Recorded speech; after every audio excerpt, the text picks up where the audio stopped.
S'accrocher à ses rêves de victoire, tenter sa chance malgré tout, réaliser un projet fou.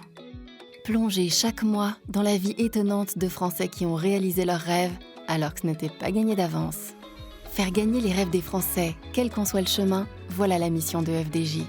Découvrez aujourd'hui les histoires singulières de ces gagnants.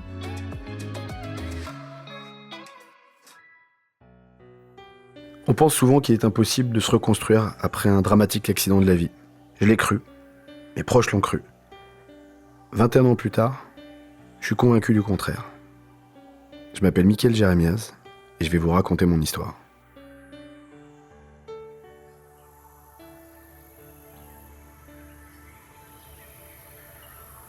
Avant mes 18 ans, j'étais un jeune homme qui évoluait dans une famille aimante. Un grand frère, Jonathan, un petit frère, Benjamin. Une famille unie, pratiquant pas mal d'activités ensemble, du sport, beaucoup de sport. Depuis la tendre enfance, le ski notamment, et puis le tennis, bien évidemment. Pas de rêve particulier, si ce n'est m'éclater, comme je le faisais beaucoup à cette époque-là, avoir une vie heureuse. Donc le sport faisait partie de mes hobbies, mais aussi les voyages, la fête. Comme beaucoup de jeunes hommes de mon âge. Puis avant mes 18 ans, je découvrais ce que c'était d'être un adolescent avec plein de questions sur l'avenir, des questions qui restaient sans réponse d'ailleurs à ce moment-là. Comme beaucoup de jeunes de mon âge, à cet âge-là, je ne savais pas trop ce que j'allais faire. Je ne savais pas trop dans quel environnement, dans quelle activité j'allais me diriger. Je savais juste que j'avais envie de rencontrer du monde, de découvrir le monde, d'être dans le partage. Mais j'avais aucune idée de ce que ma vie allait devenir.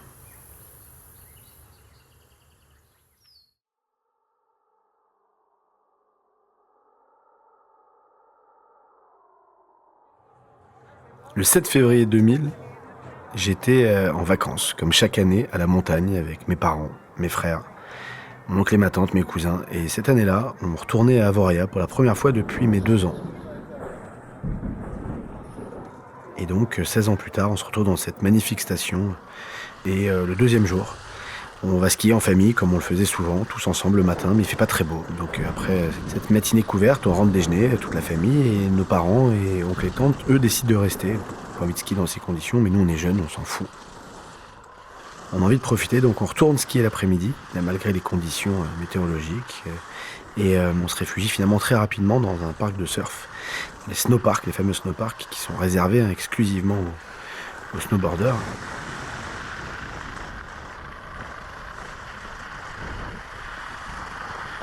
Puis il s'avère qu'on aime bien faire des sauts. Alors il y a mon grand frère, Jonathan, mon petit frère Benjamin, Maxime, mon cousin, et puis Stan, l'ami d'enfance de mon grand frère, qui était 3 ans mon aîné et avec qui je me tirais la bourre depuis que j'étais tout petit, notamment sur des skis.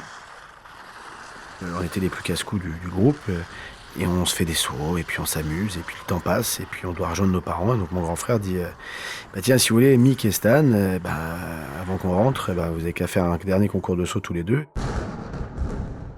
Stan s'élance et il enchaîne 3 sauts de suite. Il fait des beaux sauts et puis je me dis putain, c'est pour moi, j'y suis aujourd'hui, c'est mon moment. Je vais lui montrer à lui, à John, à Ben, à Max. Et je m'élance, je pousse sur les bâtons, premier saut, jusqu'ici tout va bien. Deuxième saut, je freine pas, toujours pas, je m'envole. 4 mètres, 5 mètres à peu près, c'est haut, je perds un tout petit peu l'équilibre mais j'arrive à me rétablir. Et à ce moment-là, le bon sens voudrait que je freine. Mais si je freine, je risque de sauter finalement beaucoup plus bas que prévu. Et moi, mon enjeu, c'est juste de sauter beaucoup plus haut que Stan. J'imagine déjà la soirée qu'on va passer, on va le charrier. Et en fait non, parce qu'à ce moment-là, je serre les dents. Et là, je m'envole, littéralement. Je monte à une dizaine de mètres en hauteur et je perds complètement le contrôle. Mon grand frère le décrit, parce que moi j'ai un blackout de 4 jours, le décrit comme une sorte de pantin désarticulé. Parce que j'ai dû perdre connaissance à ce moment-là, et j'atterris sur le côté de la bosse, 10 mètres plus bas. Sur une partie très dure, il y avait une plaque de verglas à cet endroit-là. Et là, je me casse les 2 jambes et la colonne vertébrale. Mais à ce moment-là, personne ne le sait. Moi, je sais juste que je passe quelques minutes la tête dans la neige, que mes frères déblaient la neige en dessous, et qu'en fait, je suis conscient. Je m'en souviens pas, mais je suis conscient, et je me plains énormément de mes douleurs au dos. Mais je me plains pas du tout de mes fractures au niveau des jambes. Je me suis fracturé les 2 fémurs. Et la raison pour laquelle je m'en plains pas, c'est qu'en fait je les sens plus, puisque ma moelle épinière vient d'être touchée. Et à ce moment-là, les secours arrivent, on m'emmène, donc vous savez, dans ces traîneaux-là.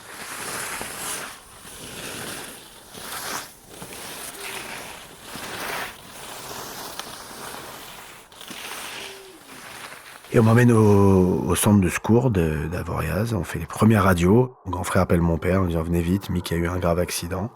Ils viennent et ils voient les premières radios de ses fractures aux jambes et puis surtout au niveau de la colonne vertébrale. Et puis là, je suis emmené en urgence à l'hôpital de Genève, puisque c'était juste à côté, c'était l'hôpital le plus proche. Mais les conditions météorologiques ont fait que personne n'a pu m'accompagner.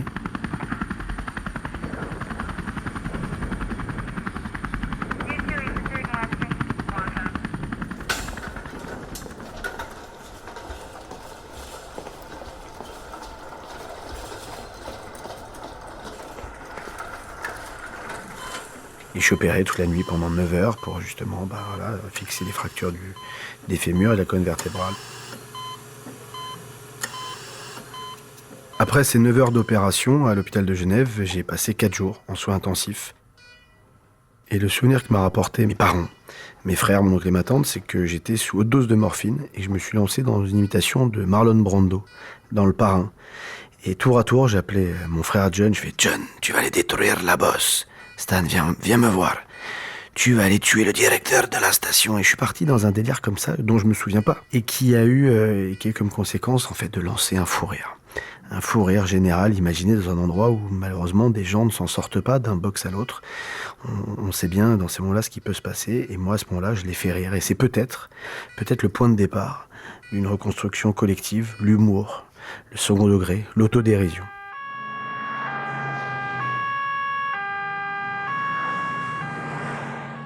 4 jours après mon accident, je suis transféré à Paris, où je vais passer les 3 prochaines semaines. Et là, je pose les premières questions parce que là, je suis conscient de mon état. Je sens pas mes jambes, elles ne bougent pas, je les contrôle pas. Et à ce moment-là, j'ai peur, parce que je sais pas ce qui m'arrive. J'ai mal aussi, je viens d'être opéré, et il faut que je reste allongé, alité avec un corset. Comme toute victime d'accident de la vie, et qui plus est un accident grave, on a peur, on est en colère, on est dans l'incompréhension. Ça dure un certain temps, et puis j'ai besoin de réponses. Qu'est-ce qui m'arrive, tout simplement? Qu'est-ce que c'est? J'ai entendu le mot paraplégique, je suis pas médecin. On est en l'an 2000, c'est un sujet dont on parle peu. Et donc j'ai besoin de réponses. Et puis je pose pas ces questions à n'importe qui. Évidemment, c'est mon oncle qui était là au moment de l'accident, qui est généraliste.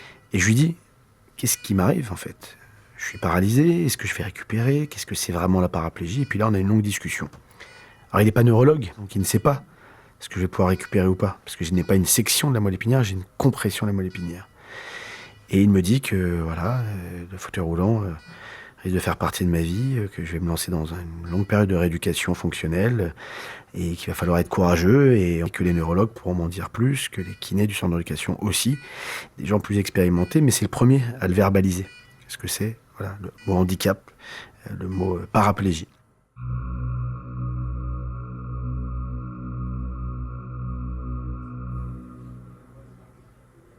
Je suis en centre de rééducation, j'y passe 9 mois. Il y a un regard bienveillant qui est posé sur moi. Je suis dans un environnement protégé, où la norme, c'est le handicap, c'est l'accident de vie. Mais il faut bien sortir de cet environnement. Il faut aller se confronter à la société. Et la société, elle a peur de ce qu'elle ne connaît pas. Le handicap, ça fait peur. Un jeune homme en fauteuil roulant, ça effraie. Et la première fois que je sors du centre d'éducation pour aller en famille, passer le week-end. Je veux pas sortir à ce moment-là. Je veux aller chez mes parents et je veux rester. J'ai pas envie de me confronter. Je dois savoir, j'aurai un 6e sens et je dois imaginer là comment la société va me regarder. Mon grand frère m'encourage et il va me dire, viens, on sort tous les deux, on passe le week-end là dans la maison, il fait beau, viens, on va se balader. Et je me laisse embarquer et on va tous les deux. Ça fait plaisir que tu sois rentré. Et je me souviens toute ma vie du regard de cette dame, elle doit avoir une 40aine d'années. Moi j'avais 18 ans. Et elle me regarde, elle me dévisage, peut-être déjà 2-3 minutes avant que j'arrive en bas de ce boulevard. Et cette personne-là, elle me regarde avec un regard rempli de toute la tristesse, la pitié, tous ces sentiments qui peuvent être nobles d'ailleurs. Mais là en l'occurrence, elle m'envoie quelque chose que je ne veux pas évoquer, exprimer. Je ne veux pas que les gens me regardent de cette manière-là. Et donc je lui attrape le bras à cette dame. Mais pourquoi vous me regardez comme ça? Mais lâchez-moi! Mais je vous lâche si je veux, vous n'avez pas à me regarder comme ça depuis le début de la rue, vous me dévisagez. Situation complètement folle, et en fait cette dame ne se rend pas compte. Il n'y a aucune malveillance derrière ça, mais ce regard, peut-être parce que dans son parcours personnel, peut-être que dans son imaginaire, ça lui renvoie à des choses extrêmement complexes. fait qu'à ce moment-là, elle a une attitude et un regard extrêmement violents à mon égard. Et ça a été très violent et en même temps, ça m'a boosté, ça m'a donné envie d'accomplir des choses, de lutter contre ça, que les gens à un moment commencent à me regarder différemment, que je sois pas uniquement une source de pitié, encore une fois, de tristesse, de compassion, mais plutôt de joie, de vivre, de gaieté. Laissez-moi avoir accès à la société comme les autres. Et ça a pris du temps, et ça a été un de mes grands combats pour essayer encore aujourd'hui de changer le regard que la société porte sur les personnes handicapées. Et 21 ans plus tard, il y a encore beaucoup, beaucoup de travail à faire.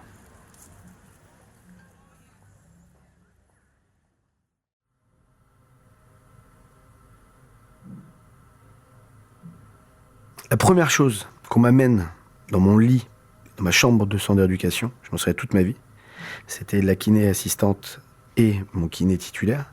Ils m'amènent des haltères. Tiens, Michael, prends ça. J'ai perdu 20 kilos, je suis allaité de plus d'un mois. Et qu'est-ce qu'on fait? On m'amène des haltères. Moi, je veux pas d'haltères.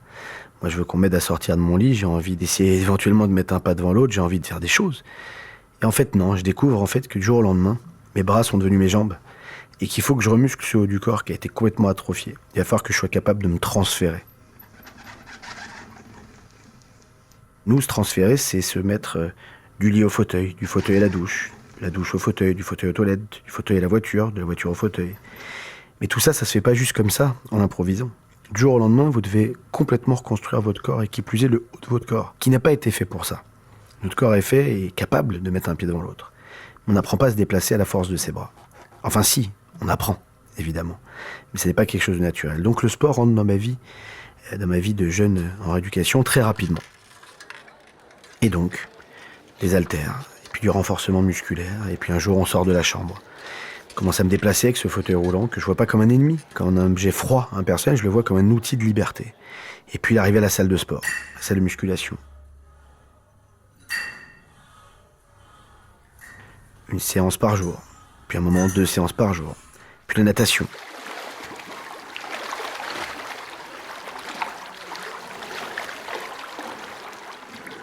Découvrir un environnement où on se sent bien. Première chose qu'on fait quand vous sortez de votre chambre d'hôpital, votre chambre de centre d'éducation, c'est d'aller dans un environnement où vous êtes en apesanteur. Vous n'avez plus le poids et la souffrance de ce bas du corps inerte. Et là, c'est beaucoup de liberté, donc je me mets à nager.